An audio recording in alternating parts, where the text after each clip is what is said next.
Yo, check! Magandang gabi sa inyong lahat. It's your boy, Haley1. Panibagong balitang hip-hop na naman tayo, mga utol, no? Ang title nga pala ng bibigyan natin ng reaksyon, Tibus binash dahil binawi ang panalo ni Mot kontra kay J Black.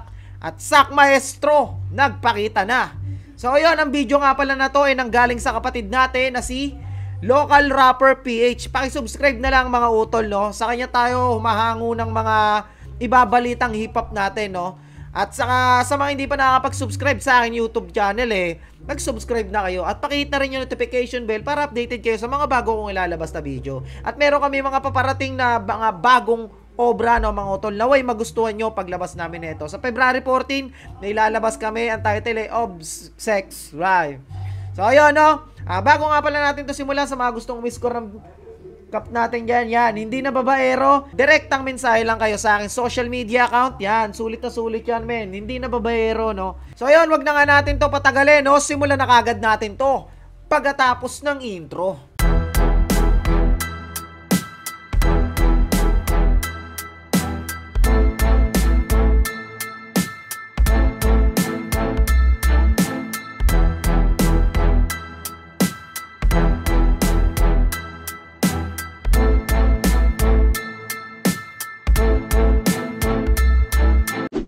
Okay, let's go! Tibus binabash dahil sa pagbawi ng panalo ni Mot kay J Black, preparadong Sak lumabas.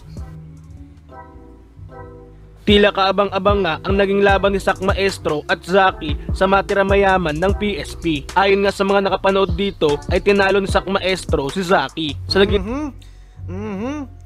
Ibang Sak Maestro talaga. Pag si Sak talaga, si Sak Maestro preparado mong nakalaban, alanganin ka talaga yan, sigurado. Kilala mo naman si Sak Maestro, talagang matindi talaga karisma nito.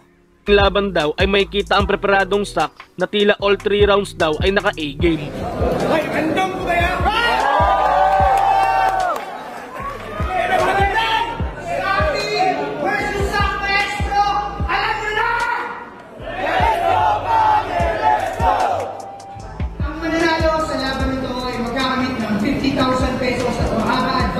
Second round ng matiramayaman, maaaring manalo ng 1 million pesos at diamond ring.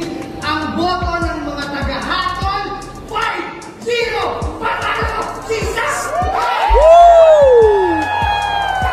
Damn! Sak Maestro! Sak Maestro! Kita nyo naman, di ba? Grabe yung init ng solid yung pa-event nito ni Tibus, no? Sana all. Kailan kaya ako makakatapak sa tarima mo, Boss Tibus, no? Talagang sarap, no? Biruin nyo, 50K sa mananalo. Bukod pa yung talent pay niyan, ha? Bago sila sumampa dyan, may TF na yan. Tapos bukod pa yung 50 mil pag nanalo. Pag nag-champion ka pa, tumataginting na 1 milyon. Napakasarap naman nun. Woo! Sarap maging battle MC ngayon, no?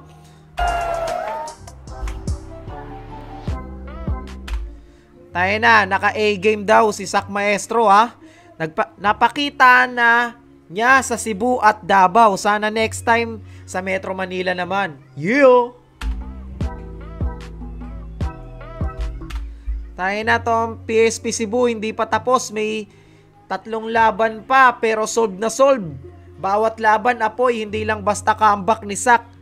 Nag-super science pa. Kita nyo naman ang mga komento. So, solid. Congrats, Sak Maestro. Grabe. Excited na ako mapanood to. Sana mailabas na kagad ni Boss Tibus, no? Mga Lodi, naghahanap ba kayo ng legit at trusted betting platform na pwedeng pumusta sa mga laban ng NBA, PBA, UFC o kahit anong sports? Narito mga Lodi ang 1xBet na kung saan ay napakadali lang 1xBet, baka naman gamitin at pwedeng lumago ang inyong pera sa pagpusta sa paborito nyong team o player. I-click nyo lang ang link na nasa comment section at huwag kalimutang i-type ang promo code na 1xRapper para makakuha ng hanggang 7,000 pesos na bonus pagkatapos nyo mag-register. Kaya ano pang hinihintay natin, Lodi? I-click na ang link sa comment section at mag-register na. Bookmaker Company. Sa ibang balita naman mga Lodi, Tibus binabash ng netizen dahil binawi ang panalo ni Mot sa laban nito kay J Black. Mainit nga na pinag-uusapan ngayon sa Oh, talagang napakainit na usapin ngayon tong nangyari na to, no? Kumbaga, talagang ano ang hirap tanggapin pagka mga ganito, no? Kumbaga, panalo na, nasilat ka pa. Pero nakita naman natin kay Mot, alam ni Mot sa sarili niya na talagang para kay J-Block yan, no? Talagang, alam niya, battle MC to, syempre, natitimbang niya din yung bara niya sa bara ng mga kalaban niya kung para sa kanya talaga, no? Pero sa tingin ko talaga, para sa kanya to kasi hindi naman papayagan si Mot na maagaw sa kanya yung trono kung alam niya sa sarili niya na siya talaga yung panalo doon, di ba? Okay? social media ang naging resulta ng laban ni Mot at J-Block sa matirang Namo nga, dismayado si Mot nung sinabi ni Pibus na siya yung panalo. Ang pagkakaalam ng lahat na si J-Block talaga panalo. mayaman ng PSP na ginanap sa Cebu. Dito kasi ay tila binawi ni Pibus ang panalo ni Mot na una niyang inanunsyo. Matapos na kasing ianunsyo ay nagsigawan ang mga audience na tila hindi sang-ayon sa resulta. Eto, yan. Si Tito Badang ang ano niyan Si Tito Badang ang salarin Base sa nasasagap kong balita Tito Badang rules. Kita rin sa itsura ni Mot na tila nagulat siya sa naging resulta. Kaya naman makalipas ang ilang minuto ay tila binawi ni Pibus ang panalo ni Mot at ibinigay kay J-Block. Ang boto ng Murado na mag-a-advance sa second round para sa bati ng mayaman. 3, 2, magigay para kay Mot! Kita mo naman kung gaano sila kadismayado, 'di ba? Pati yung mga hurado ay mga crowd, no?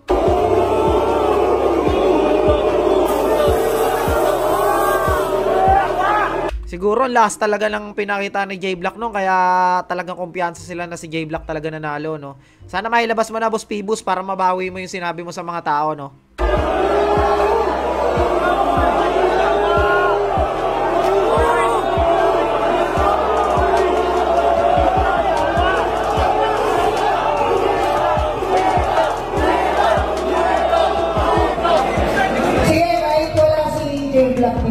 Kasi ako talaga, kaya tumagal yung judging, tinignan ko yung, personally, J-Block talaga ako. Kasi ako talaga, sinuot kapatid ko.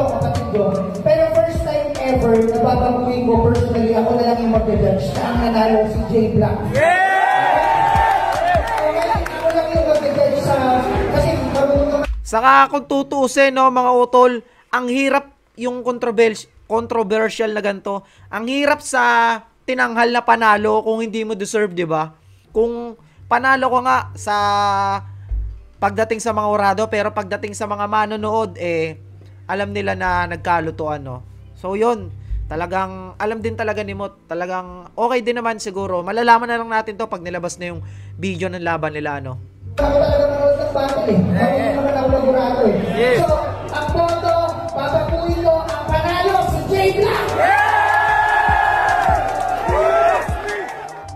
Sa naging post nga ni Pibus sa kanyang Facebook account ay tila iginiit niya dito na talagang panalo sa laban na yun si J-Block.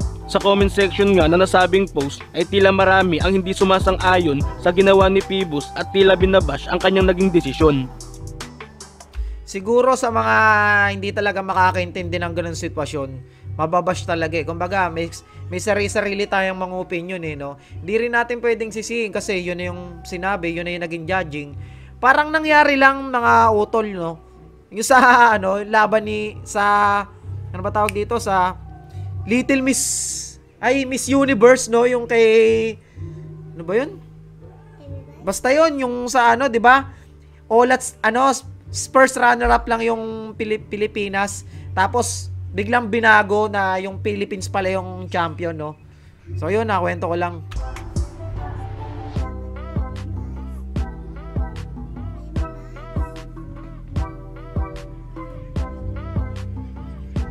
So, marami talagang mga ganito, mga utol, mga keyboard warrior. Pero pagdating sa personal, mga walang tira yung mga yan.